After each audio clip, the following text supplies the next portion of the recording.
Oxygène. Oxygène. Midi 13h30. Hashtag Je reste chez moi. Benjamin Ducongé.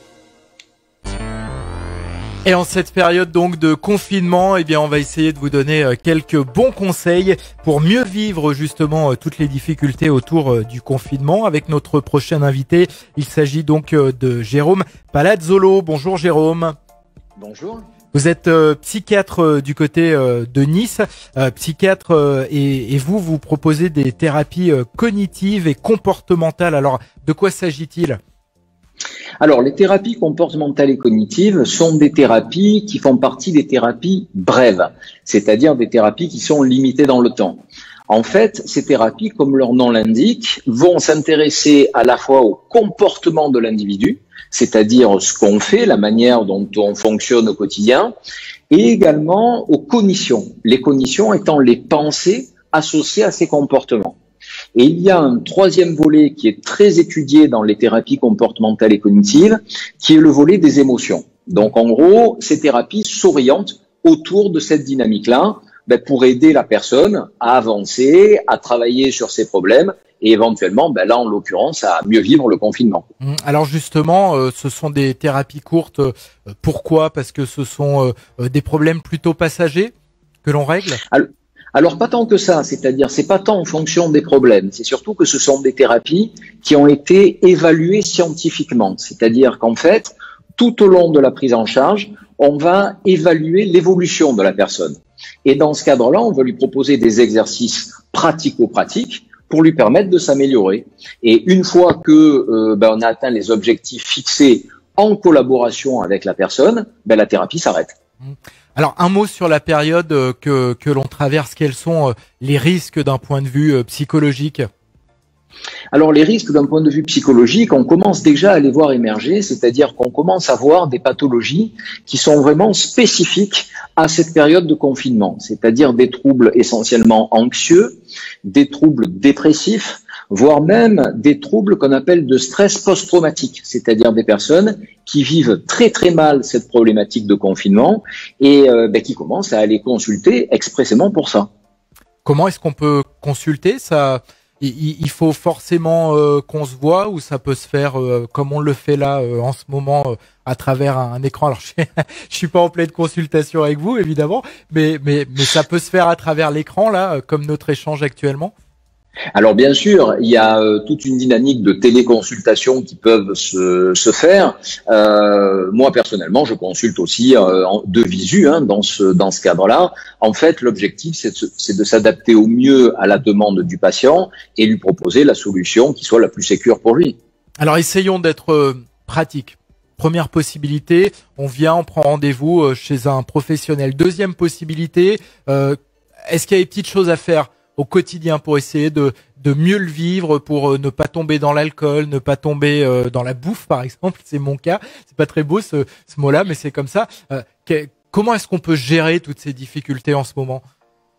Alors bien sûr, il y a toute une dynamique qui est mise en place. Alors l'objectif, ça va être déjà de fixer un petit peu la thérapie en fonction de la problématique de la personne. Par exemple, comme on l'évoquait, là vous disiez par exemple le fait de manger, de boire, pourquoi pas ? On peut manger un petit peu plus si on est confiné, on peut boire un petit peu plus, encore faut-il rester raisonnable. Là où ça pose problème, c'est quand on commence à perdre la capacité de gestion de ce comportement.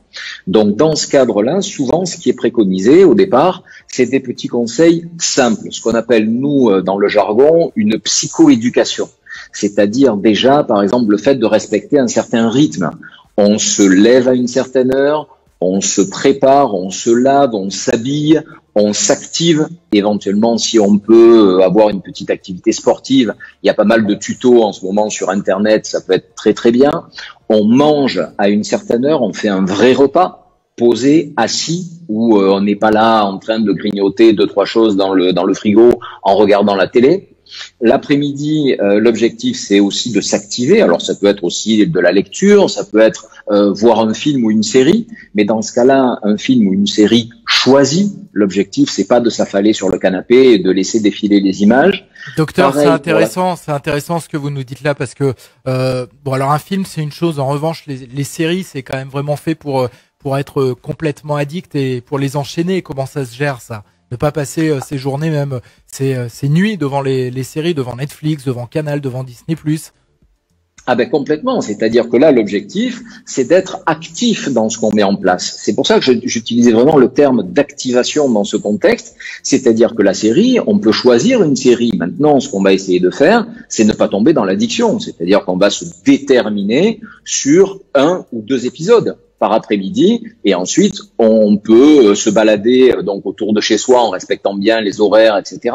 Mais en tout cas, le but c'est pas non plus de tomber dans de l'addiction. La problématique, c'est ça, c'est-à-dire que la différence entre l'addiction et le plaisir, c'est que justement dans l'addiction, il y a une notion de besoin, c'est-à-dire qu'on ne regarde plus une série par plaisir, mais on va la regarder par besoin, c'est-à-dire qu'on va passer toute la nuit à se faire tous les épisodes d'une série. Est-ce que vraiment on est dans une dynamique de plaisir? Je ne pense pas. Et on va complètement se décaler au niveau des rythmes biologiques. Donc là, déjà, une priorité, c'est d'essayer de garder des rythmes biologiques et de préserver, alors là, on est en plein dans les fameuses TCC, les thérapies comportementales et cognitives, de préserver une dynamique d'activation comportementale. L'activation comportementale, c'est justement le fait de s'astreindre à des activités plutôt agréables qui vont entraîner d'autres activités agréables. C'est-à-dire, en gros, le matin, je vais faire un peu de sport, à midi, j'aurai plus faim, je vais manger équilibré, l'après-midi, je vais me mettre justement devant une série, je vais regarder 2-3 épisodes, et j'aurai eu une journée bien remplie. Que si le matin, je dors jusqu'à 13 heures, je me lève, je m'assois dans le canapé et je fais défiler tous les épisodes d'une même série jusqu'au soir, a priori, on peut pas dire que le soir, j'ai un gros sentiment de satisfaction dans ce cas-là. Un mot sur la méditation, on en parle beaucoup en cette période de confinement. Comment s'y prendre? Qu'est-ce que ça peut nous apporter? Quel mécanisme ça enclenche dans le cerveau? Alors la méditation, c'est une pratique qui est très intéressante. On parle souvent de méditation de pleine conscience. Le principe de la méditation qui est utilisé en thérapie, alors ça n'a rien à voir avec la méditation du moine zen en haut de sa montagne, c'est vraiment de la méditation, on va dire, thérapeutique. L'objectif, c'est d'essayer de se détacher des pensées. Souvent, l'image qui est donnée, c'est un peu comme si vous êtes allongé sur le sol et vous regardez des nuages qui passent. Ouais. Et vous allez voir un joli nuage qui vous plaît, un deuxième nuage qui vous plaît, et puis un petit troisième nuage tout gris, tout laid, qui vous plaît pas du tout. Qu'est-ce que vous allez faire? Vous n'allez pas souffler dessus pour le faire passer plus vite, vous n'allez pas faire des grands gestes pour le faire se déplacer, vous allez peut-être pas rentrer chez vous parce que c'est dommage, vous allez regarder ce nuage de loin, et une fois que ce petit nuage tout pourri sera passé, à ce compte-là, vous aurez plaisir à regarder d'autres nuages derrière. L'objectif, c'est d'essayer de faire pareil par rapport à ses pensées. C'est d'essayer de se détacher de ses pensées, de vivre pleinement l'instant présent en essayant d'être attentif à ce qu'on ressent, d'être attentif à ses émotions, à son ressenti, à sa posture, à sa manière de respirer. Et à partir de là, ça permet justement de faire un travail sur une meilleure gestion émotionnelle, par exemple. Alors, on finit l'épisode de sa série préférée, on n'entame pas le deuxième, on va sur YouTube et on se choisit une bonne méditation, c'est ça l'idée ?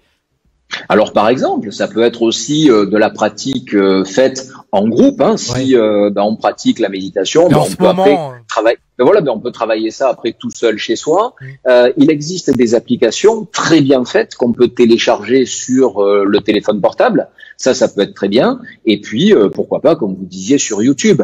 L'objectif là aussi, c'est que la pratique soit agréable. Parce qu'il y a des personnes qui me disent souvent, j'ai trouvé un tuto de méditation sur YouTube, sauf qu'au bout de 2 minutes, j'en ai eu marre et je suis passé à autre chose. Donc, il faut aussi que la pratique soit agréable. Et je parlais tout à l'heure d'activation comportementale. Dans les actions qu'on met en place dans la journée, l'objectif, c'est d'essayer de privilégier des actions agréables. On parle beaucoup hygiène corporelle. Est-ce que on pourrait comprendre par là qu'il y a aussi une forme d'hygiène psychologique à mettre en place? Faut pas attendre pour cette méditation d'en ressentir une forme de besoin pour arrêter une série. C'est pareil. Faut pas que ce soit parce que ça nous saoule. Il y a une forme d'hygiène aussi du cerveau à mettre en place, et peut-être qu'on n'est pas assez formé là-dessus.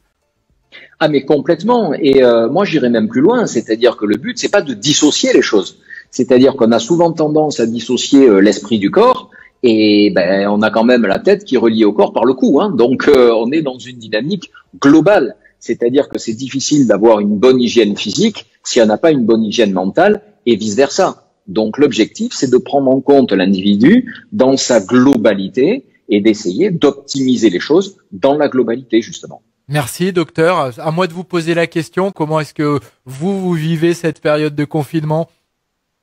Alors personnellement, je suis pas si confiné que ça parce que je continue à consulter. Donc en fait, personnellement, ça change pas énormément de choses, hormis le week-end quand je suis chez moi. Alors je vais vous dire, il y a une chose toute simple, c'est que avec un groupe d'amis, on s'est mis à se lancer des défis, des challenges sur Facebook. Donc en gros, tous les week-ends, je suis en train de me faire un nouveau challenge sportif. Faut vraiment que ça s'arrête parce que là, je commence à fatiguer. Super, docteur. Donc Jérôme Palazzolo, psychiatre du côté de Nice. Merci pour tous ces bons conseils. Bon courage à vous pour les prochains jours. Merci à vous. Oxygène. Oxygène. Midi 13h30. Hashtag je reste chez moi.